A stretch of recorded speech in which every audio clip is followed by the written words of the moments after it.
Just like God is this singular yet plural, like this confusing relationship, he invites us into that relationship and that unity. And it's like, wait a second. There's this, I'm made to have relationship with you. Like in my very essence, somehow I was made to be one with God.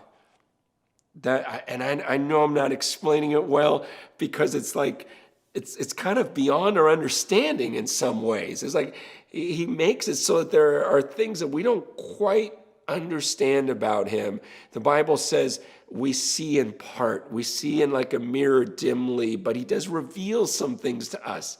And I believe that passage is very important, that I was created in his image so that I was made to have fellowship with him. That's why, like the psalmist in Psalm 8, he says, when I look at your heavens, the work of your fingers, the moon and the stars which you have set in place, what is man that you are mindful of him, and the Son of Man that you care for him?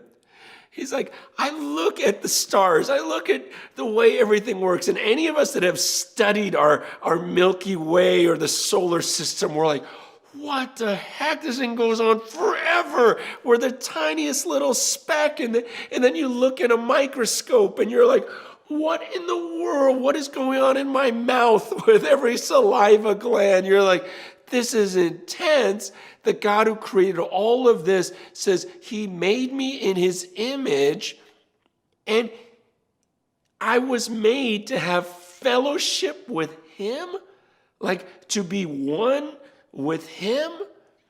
And then you start reading the New Testament and going, wait, that creator sacrificed, suffered because he wanted to forgive me and have this union so badly? Why do I care about anything else?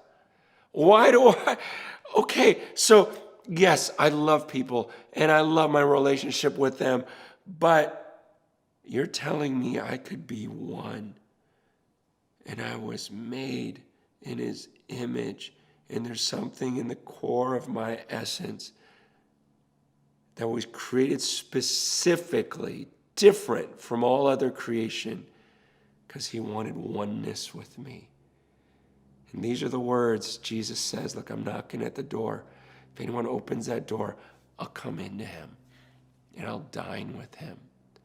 As my Father and I will be one with him.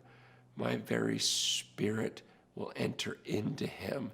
It's this oneness that we were made for that is possible, that makes all the things of the world, that the material possessions and health and everything else just feel so trivial compared to that.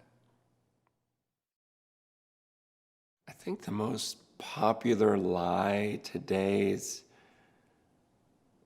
really the same lie from the beginning. It's just, you can do what you want to do. You're a good person. It's that whole idea of independence. It's almost like the same lie that just gets packaged differently. You know, Eve saw something that was attractive, and Satan lies to her and says, come on, did God really say that's wrong? And you see it, you like it. Just take it. God's just trying to keep you, to suppress you, and keep you from doing what you want to do. Just take of it. Just take of it. Come on, Eve. You know, he's afraid that when you take of this, then suddenly you're going to become like him.